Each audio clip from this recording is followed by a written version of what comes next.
2020년도에 개봉한 영화가 있습니다. 영화 제목은 살아있다라는 제목이거든요.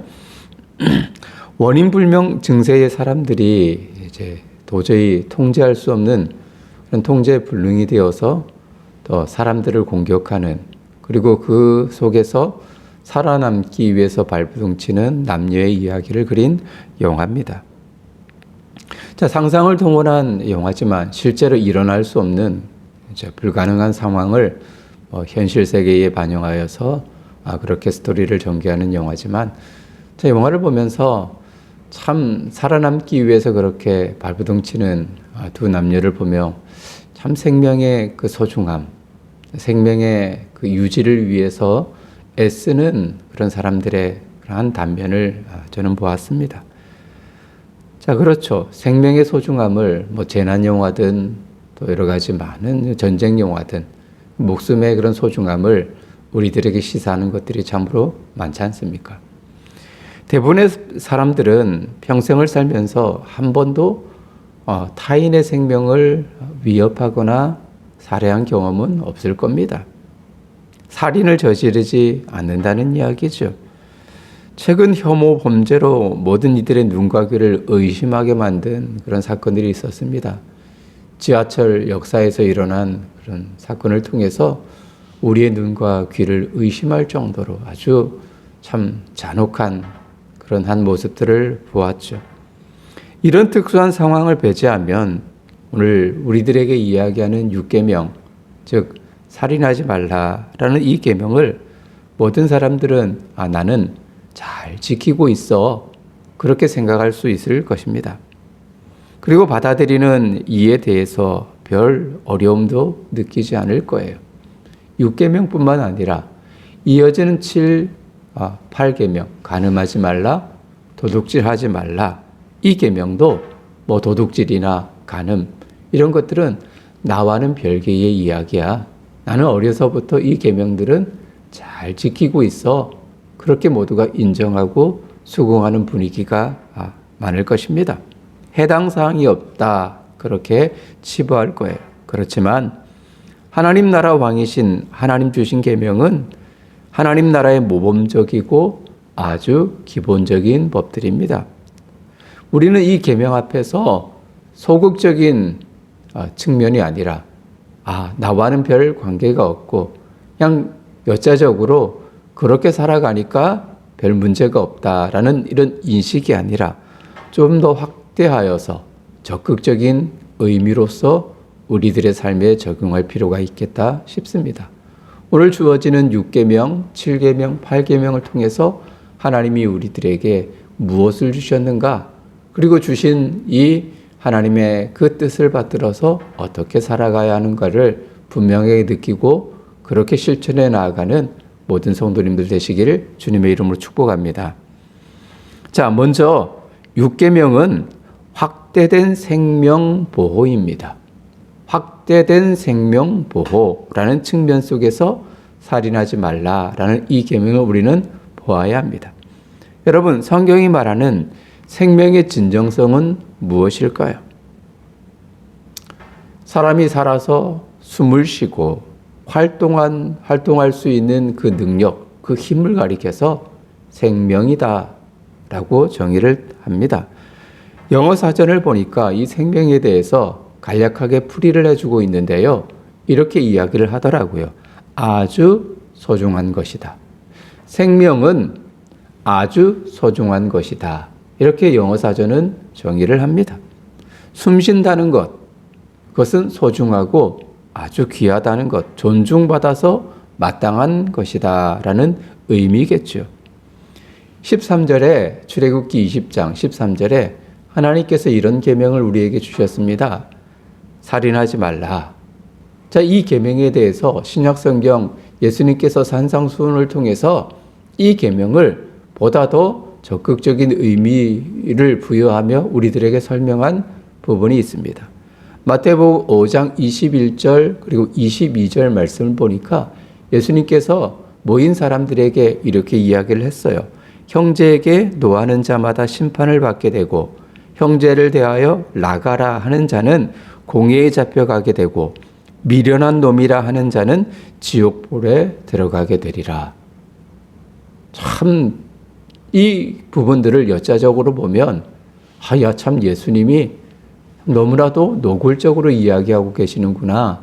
사람들의 마음속에 품고 있는 형제에 대해서 악감정마저도 이미 그에 대해서 책임을 져야 한다라는 그런 식의 말씀을 우리들에게 주고 있거든요. 살인하지 말라라고 예수님께서 미리 선언하셨습니다. 그리고 이어지는 상황을 설명을 통해서 예수님께서 해석해 주시는 말씀이죠. 6계명의 원래 취지와 의미를 산상수훈을 통해서 설명해 주고 있단 말입니다. 한 사람의 물리적인 생명을 끊는 그것이 살인 그것만이 아니라 오히려 형제에 대하여서 분노하는 그 마음을 품는 것, 그리고 욕하는 것. 라가라라는 말은요, 미련한 놈이다, 바보라는 의미거든요. 심지어는 형제에 대해서 그렇게 이야기하고 마음속에 이미 그런 마음을 품는 것 그 자체에 대해서 예수님은 살인이다 라고 정의를 내리고 있는 것입니다. 요한일서 3장 15절에 사도 요한은 이렇게 이야기를 해요. 그 형제를 미워하는 자마다 살인하는 자니. 하나님의 영감을 받아서 요한은 사랑의 사도잖아요. 그죠? 그렇게 정평이 나 있습니다. 형제에 대해서 미워하는 마음을 가진 그 자체를 살인이다 라고 정의를 내렸습니다. 사람에게 생명이 어떻게 주어질까요? 하나님께서 에덴 동산에서 아담을 창조할 때의 그 모습을 여러분 떠올려 보셔요. 하나님이 흙으로 사람의 모형을 빚었습니다. 그리고 생기를 불어넣음을 통해서 그제야 살아있는 존재, 생명이 되었다. 창세기 2장 7절은 말합니다. 살아있는 존재인 사람은 그저 생명을 유지하고 호흡하고 배를 채우는 수준으로만 생각해서는 안 됩니다. 생명을 하나님으로부터 맡은 자로서 하나님 사랑과 그리고 세상의 관계를 생각하면서 존중하고 품고 소중히 여겨야 하는 것이죠. 6계명, 이 순종은 먼저 자신에게 생명을 주신 하나님을 인정하는 하나님과의 관계에서 시작해야 하는 거예요. 그리고 이 관계의 기초에서 다른 사람들의 생명을 보존하며 그 사람들의 생명을 소중히 여기는 그 마음을 간직하는 노력을 통해서 시작하는 겁니다. 누구의 생명이든 그 생명을 빼앗고 하나님이 그 사람에게 맡긴 사명을 다하지 못하도록 방해하는 것을 금지해야 하는 거죠. 타인과의 관계뿐만 아니라 하나님 주시는 나 자신의 생명 그마저도 소중하게 지키도록 노력해야 합니다. 마음과 영혼을 평온하게 즐겁게 하며 그리고 적당한 음식을 섭취하고 또 과도한 노동을 좀 절제하면서 또 많은 수면과 휴식을 취해야겠죠. 그리고 내 마음속에 틈타는 분노하는 마음, 증오하는 것들, 그리고 시기로 다른 사람에 대해서 스스로에 대한 과도한 염려와 무절저한 오락과 일함도 주의해야 하는 것입니다. 즉 6계명은 직접적인 것뿐만 아니라 확대하여서 아주 작은 것부터 소중히 여기는 그 마음에서 출발한다는 것을 의미하는 것이죠. 살인하지 말라라는 이 계명은 먼저 하나님이 주신 생명을 소중히 여기는 마음, 나 자신의 영혼, 몸을 귀하게 여기며 타인의 가치를 가장 소중히 여기는 마음이 더불어 있어야 한다는 것을 의미하는 것입니다. 여러분, 이 말씀을 이렇게 한번 적용해 볼까요? 여러분, 자살이라는 것들, 요즘에 대중매체를 통해서 간혹 보기는 하지만, 그러나 보도되는 것 그 이상으로 많은 자살이 우리 주변에 이루어지고 있다는 것을, 나타나고 있다는 것을 여러분 느끼잖아요. 저도 가까이 있는 사람들, 또 익히 알고 있는 사람들이 스스로 목숨을 끊는 그 모습들, 그 사실들을 또 듣곤 했습니다. 근데 왜 자살을 가리켜서 성경이 아주 큰 죄 가운데 하나다라고 이야기를 할까요? 이것은 이렇게 이해할 수 있습니다. 생명, 이 생명이 내 것이 아니다라는 사실을 인식해야 하는 거죠. 하나님께서 숨을 불어넣음을 통해서 생명, 살아있는 존재가 되었다라는 것, 이 사실을 우리가 인지한다면 우리에게 있는 생각하고 또 꼬집은 아픔은 육신의 그 모든 것도 내 소유이기 이전에 하나님이 주신 것이다라는 것을 인식하고 그런 믿음이 우리 안에 있어야 합니다. 그런데 자살이라는 것은 하나님이 주신 생명을 살해했기 때문이죠. 하나님과의 관계를 스스로 끊어버리는 행위이기 때문입니다. 살인하지 말라, 이 말씀의 출발은 하나님이 주신 생명의 귀함을 인지하고 느끼는 것에 시작되는 것입니다. 나 자신의 생명이 귀하다는 것을 안다면 다른 사람들의 생명도 그들에게 있는 작은 것 하나, 그들이 소중하게 여기는 가치마저도 귀하다는 것을 인식하는 것이죠. 여기에서 하나님의 말씀이 나뿐만 아니라 모든 사람들에게 적용되어지는 것입니다. 자, 이제 7계명을 보겠습니다. 자, 7계명은 간음하지 말라라는 말씀이죠. 이 간음하지 말라의 시작은 하나님이 주신 몸의 소중함을 깨닫는 것입니다. 물론 6계명도 마찬가지지만 7계명도 몸의 소중함을 인식하는 것에부터 시작됩니다. 살인의 금지가 6계명이죠. 마음에서 시작되듯 7계명 역시도 확대 해석 그리고 적용되어져야 합니다.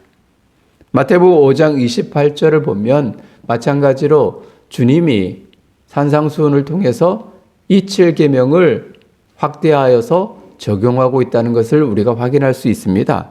예수님께서 이렇게 이야기하셨어요. 나는 너희에게 이르노니 음욕을 품고 여자를 보는 자마다 마음에 이미 간음하였느니라.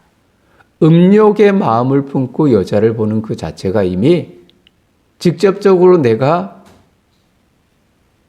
그런 음욕의 현장에 있고 또 주체가 되는 그런 죄를 범한 것만 아니라 그 마음 자체가 이미 간음한 사람과 똑같다. 예수님이 말씀하셨어요.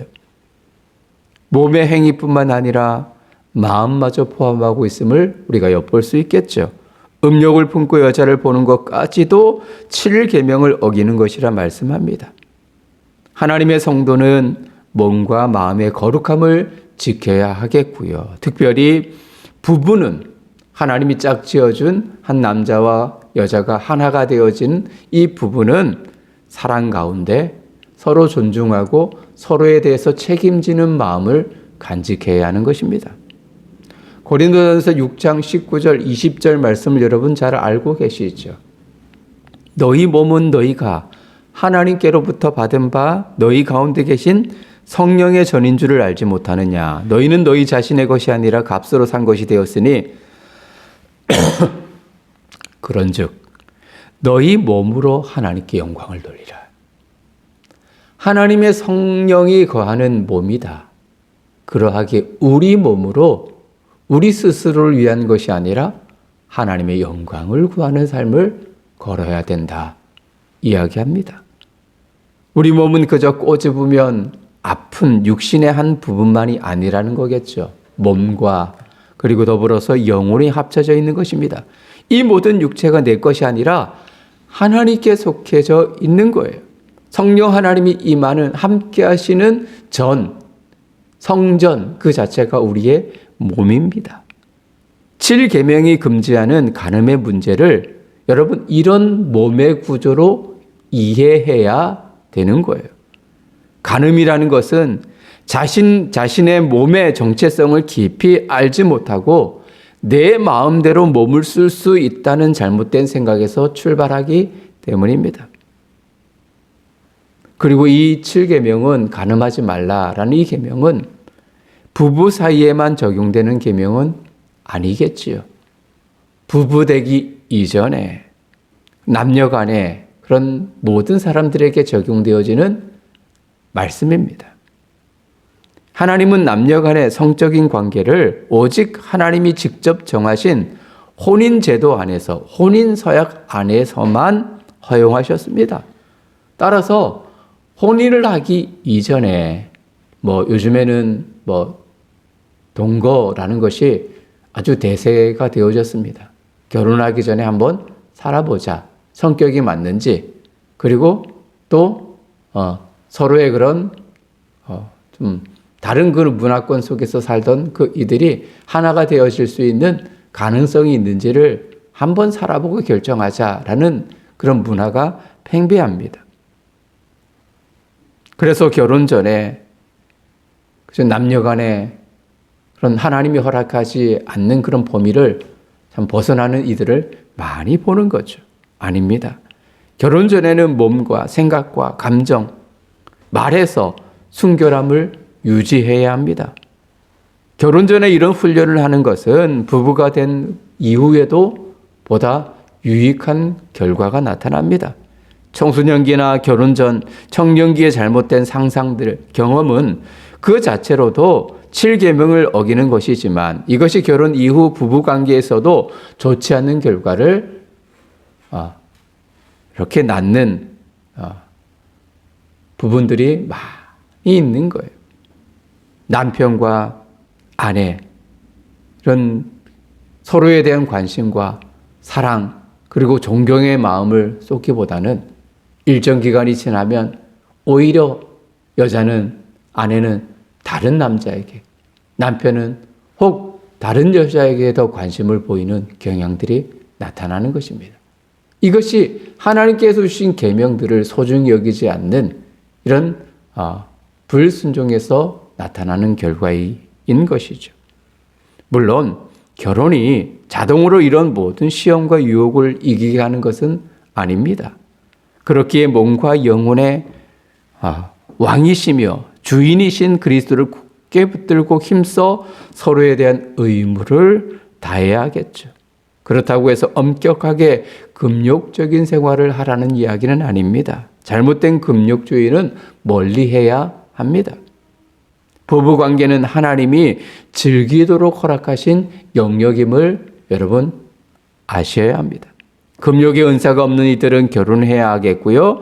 결혼을 지나치게 미루거나 피하는 것도 잘못이겠죠. 이 관계가 건강하고 풍요로울 때 부부관계 밖에서 부정하게 되는 것을 피할 수가 있는 겁니다. 혼인 외에 부적절한 관계처럼 나아가서 부당한 갈라짐, 즉 이혼도 7계명에 어긋나는 것입니다. 요즘에 이혼율의 급등, 그 증상이 멈추지 않고 있죠. 그죠? 그래서 학교에서 학생들을 보면 참 갈라진, 그죠? 가정이 너무나도 많이 있습니다. 이것마저도, 그죠? 7계명을 어기는 것임을 기억하면서 부부 안에서 또는 혼인 전에 하나님 주시는 귀한 말씀 안에서 우리의 정결함과 우리의 몸의 거룩함을 지켜나가는 훈련들이 필요할 것입니다. 최근 드라마나 영화를 보면 불륜을 미워하는 부분들이 매우 강하게 나타납니다. 이에 사람들의 반응도 법률도 긴장을 완화시키고 도리어 자신의 인격과 자유를 강조하는 부분으로 나아간다는 것을 여러분 느끼잖아요. 물론 인간의 자유와 존엄의 가치는 소중하겠지만 몸과 영혼, 이 영혼의 주인이 누군지를 기억한다면 더욱 소중히 여겨야 하는 마음이 우리 안에 자연스럽게 나타나는 거예요. 한 목사님이 이런 질문을 합니다.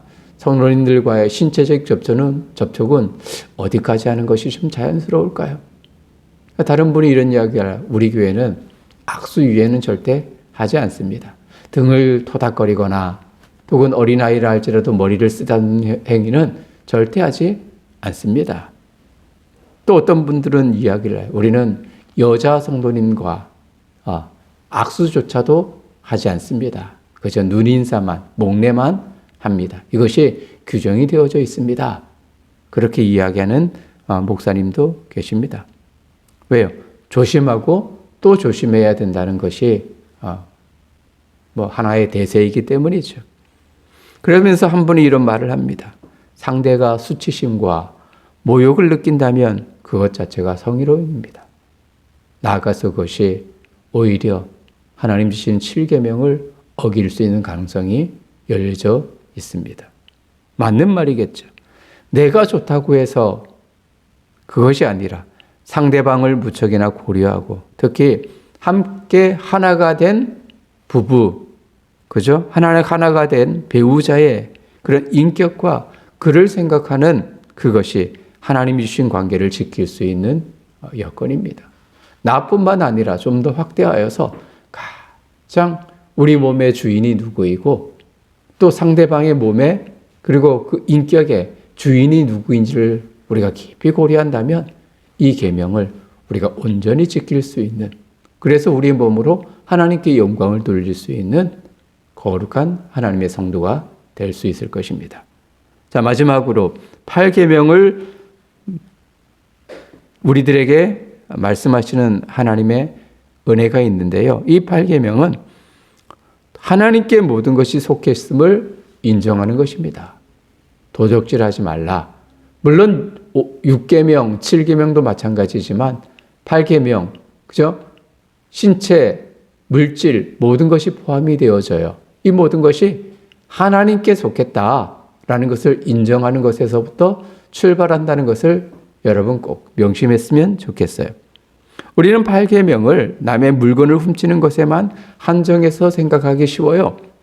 그래서 아주 어릴 때 다른 사람의 그런 사탕 하나, 연필 하나, 또 문방구에서 물건을 학용품을 훔치는 그런 행위를 하지 않았다. 나는 8계명은 철저히 지킨 사람이야.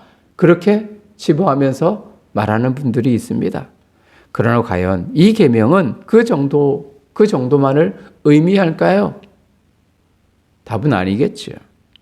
이 계명은 우리나라 형법이나 다른 기타 법에서 규정한 절도죄만 금지하고 있지는 않습니다. 하나님이 주신 계명은 세상 법의 테두리를 넘어섭니다. 자, 역대상 29장 14절 말씀을 참고해 보면 다윗에 관련된 이야기가 나타납니다. 다윗이 하나님을 위한 성전을 건축하고자 많은 재물을 모았어요. 그리고 건축 재료를 다 모아두었습니다. 그러면서 그것들이 자기들 스스로 마련한 것이 아니라, 다윗 스스로 마련한 것이 아니라 다윗이 고백하기로 하나님이 주신 것을 그대로 다시 하나님께 드릴 뿐입니다. 이렇게 다윗이 고백했거든요. 내 노력과 내 의지와 내 가진 능력으로 이 모든 것을 모은 것이 아니라 하나님이 주신 것으로 모았고 그것을 하나님께 다시 올려드릴 뿐입니다. 다윗의 고백입니다. 다윗의 고백처럼 이 세상에서 우리가 누리는 모든 유형 또 혹은 무형의 모든 재화들은 개인과 단체의 손에 맡겨져 있지만 사실상 이 모든 것이 누구의 것이라고요? 하나님의 것입니다. 다만 하나님이 그것을 사람들에게 잠시 맡겨서 사용하도록 허락하신 것뿐입니다. 내가 노력하고 일해서 벌어들인 것들을 나의 소유로 생각하면서 많은 사람들이 그렇게 살아가지만 사실은 하나님이 주신 선물입니다. 하나님이 맡기신 것입니다. 따라서 8계명, 이 8계명의 순종은 소유권에 대한 분명한 명확한 고백에서부터 출발한다는 것입니다. 자, 8계명은 먼저 누구에게 적용해야 할까요? 나 자신에게 적용해야 합니다. 하나님께 받은 선물을 하나님의 뜻대로 사용하기는커녕 허비하고 방탕하고 게으르게 행동하여서 재산의 손해가 있다면 그것마저도 하나님의 것을 도둑질하는 것입니다. 예를 들면 이런 거죠. 내게 재능이 참 많아요. 근데 그 재능을 활용하여서 내 유익과 더불어서 다른 사람의 유익을 구해야 되는데 그 재능을 썩혀 버린다면, 또 일할 수 있는 힘이 있고 사회의 일원으로서 활발하게 생산적인 그 노력들을 가할 수 있음에도 불구하고 게으른다면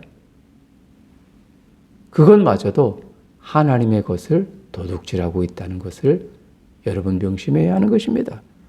그래서 일할 수 있는 힘이 있다면, 그런 의지가 있다면 생산적인 그 일에 하나님 주신 재능을 가지고 최선을 다하여서 그 일들을 감당해야 하는 것입니다. 또 지나친 탐욕을 가진다. 그것마저도 하나님의 것을 도둑질하는 것입니다. 하나님보다 자신의 소유를 의지하고 그것을 소중하게 여기는 가치관에서 이 탐욕이 나오는 것이거든요. 수단과 방법을 가리지 않고 모은 죄화가 행복을 보장해 줄 것이라는 생각이 탐욕으로 이끌잖아요. 하나님의 선물을 잘 사용하고 모으는 것은 필요하지만 그 선을 넘는 탐욕은 분명히 우상 숭배다라고 성경은 밝히고 있는 것입니다. 결국 지나친 욕심마저도 도둑질을 하지 말라라는 계명과 어긋나는 것임에 틀림이 없는 거예요. 타인의 재산을 부당하게 차지하는 것 역시도 그러하겠죠. 이거는 두말하면 잔소리입니다. 공정한 사회가 되어서 각자의 몫에 해당하는 것이 마땅히 돌아가도록 하는 것이 매우 중요합니다. 그래서 다른 한편으론 우리의 능력이 된다면 도움이 필요한 사람에게 도움이 정말 간절히 그들에게 있어야 할 그곳에 우리의 재화나 우리의 노력들을 그들에게 돌려주는 것, 나누고 아낌없이 주는 것이 이 8계명의 이 적극적인 적용점이다라고 말할 수 있는 겁니다. 사람과 사람 사이의 거래에서 신실과 정의가 있어야 하고요. 동시에 금전적 거래를 떠난 자비로운 나눔이 함께 있어야 하는 거예요. 이것이 하나님이 원하시는 하나님 나라의 모습이고요. 하나님 나라 백성 간에 나타나야 하는 하나님 나라의 진정한 모습인 것이죠. 도둑질하지 말라. 이 계명의 온전한 순종은 말씀드렸듯이 다른 사람들에게 기꺼이 내어줌을 통해서 우리가 적극적으로 이행할 수 있는, 실천할 수 있는 하나님의 계명임에 틀림이 없습니다. 그리고 온전히 하나님의 것을 돌려드리는 것. 쉽게 말해서 온전한 헌금, 그것도 우리 삶에 필요한 것입니다. 하나님이 주신 것인데 그것을 적당하게 드리는 흉내만 낸다. 그것은 하나님의 것을 도둑질하는 것입니다. 하나님의 것을, 하나님이 우리에게 쓸 모든 것을 주셨지만 그 모든 것을 하나님 앞에 드려야 마땅하지만 일부를 하나님 앞에 드리잖아요. 그 마음이 하나님 부족합니다. 죄송합니다. 그러나 이것이 내 정성입니다 하고 올려드리는 것이 바로 8계명을 지켜나가는 실천적 모습인 것입니다. 그리고 능력이 되면 다른 사람에게 나의 필요한 것도 나누는 그 행동이 적극적인 말씀에 순종이다 말할 수 있는 거예요. 말씀을 마무리하죠. 오늘 6계명, 7계명, 그리고 8계명을 살펴보았습니다. 살인하지 말라, 간음하지 말라, 도둑질하지 말라. 하나님 나라 백성은 내 생명 그리고 타인의 생명 모두 소중히 여겨야 하고 보호해야 된다.